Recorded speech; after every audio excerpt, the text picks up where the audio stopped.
एकेकाळी एका गावात एक म्हातारा राहत होता. म्हातारा आपल्या मुलावर खूप नाराज होता, कारण त्याचा मुलगा खूप नालायक होता. तो आळशी होता. तो कोणतंही काम करत नव्हता आणि फक्त गावात इकडे तिकडे भटकत होता. म्हणून एके दिवशी म्हाताऱ्याने त्याला विचारलं, आपल्या मुलाला धडा शिकवायचा. विचार करून त्याने आपल्या मुलाला बोलावून घेतलं आणि सांगितलं की बेटा, घरात कपाटात एक घड्याळ ठेवला आहे, तू ते घेऊन बाहेर ये. मुलगा घराच्या आत गेला. त्या घड्याळाला घेऊन बाहेर आला. मग त्याचे वडील त्याला म्हणाले, आता तू एक काम कर, हे घड्याळ बाजारात घेऊन जा आणि भेटलेल्या सर्व लोकांकडून या घड्याळाची किंमत विचार. आता तो मुलगा ते घड्याळ बाजारात घेऊन गेला. त्याने बाजारातील सर्व लोकांकडून घड्याळाची किंमत विचारली. कोणी त्याला घड्याळाची किंमत 500 रुपये, कोणी 1000 आणि काहींनी 800 रुपये सांगितली. सर्व लोकांनी त्या मुलाला घड्याळाच्या वेगवेगळ्या किमती सांगितल्या आणि अनेकांनी त्याला तीच किंमत सांगितली. मुलगा पुन्हा त्याच्या वडिलांकडे आला आणि म्हणाला. त्याला त्या वडिलांनी सगळ्यांनी या घड्याळाची किंमत सांगितली. कोणी 500, कोणी 1000 तर कोणी 800 रुपये घेतले. आता म्हाताऱ्याने आपल्या मुलाला सांगितलं की ठीक आहे बेटा, तू घड्याळ कपाटात ठेव. आणि मग दुसऱ्या दिवशी पुन्हा त्या वृद्धाने आपल्या मुलाला जवळ बोलावले आणि त्याला परत कपाटातून घड्याळ आणायला सांगितले.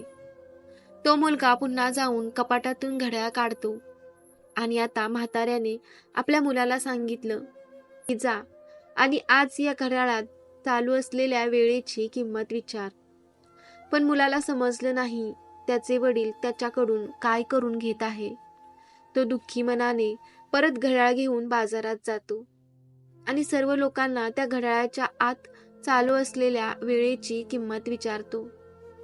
लोकांना वाटते की या मुलाची मानसिक स्थिती ठीक नाही. काल तो घड्याळाची किंमत विचारण्यासाठी आला आणि आज तो घड्याळाच्या आतमधील वेळेची किंमत विचारायला आला होता. लोक त्याचा पाठलाग करतात आणि काही लोक त्याच्याकडून बघून हसायला लागतात. आता तो मुलगा काळजीत पडतो आणि त्याला काय झालं याचा विचार करतो.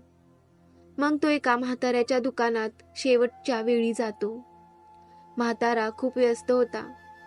तो त्या मुलाचा प्रश्न ऐकताच त्याला समजले की तो मुलगा त्याला काय विचारू पाहत आहे. म्हातारा थोडा वेळ काढून त्या मुलाला म्हणाला, बेटा, हीच ती वेळ आहे ज्याची तू किंमत मागत आहेस.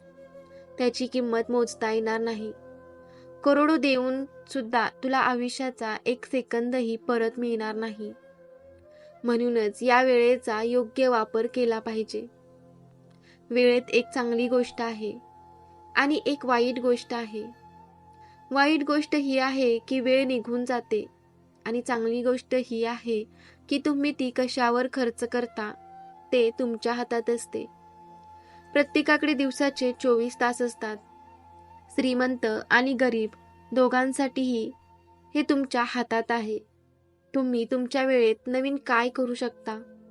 म्हणून तुमच्या प्रत्येक क्षणाचा मागोवा घ्या. तुम्ही कोणत्या गोष्टीवर खर्च करत आहात. म्हाताऱ्याचे बोलणे ऐकून मुलाचे डोळे उघडले. जणू काही मोठा बदल झाला आहे त्याच्यात. आणि मग त्याने ते घड्याळ त्याच्या वडिलांकडे नेले आणि त्यांना सर्व काही सांगितले. आणि त्या दिवसापासून मुलाचे आयुष्यच बदलले.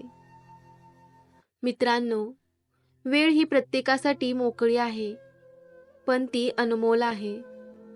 ती अनमोल आहे, पण तुम्ही ती विकत घेऊ शकत नाही. तुम्ही ते वापरू शकता. तुम्ही ती ठेवू शकत नाही, पण खर्च करू शकता. आणि एकदा तुम्ही ते गमावल्यानंतर तुम्हाला ती कधीही परत मिळू शकत नाही. त्यामुळे तुमचा वेळ हुशारीने वापरा. जर तुम्हाला ही कथा अधिकाधिक लोकांपर्यंत पोहोचवायची असेल तर हा व्हिडिओ लाईक करा, जेणेकरून हा व्हिडिओ सर्व लोकांपर्यंत पोहोचू शकेल. जर तुम्हाला ही कथा आवडली तर आमच्या चॅनेलला सबस्क्राईब करा.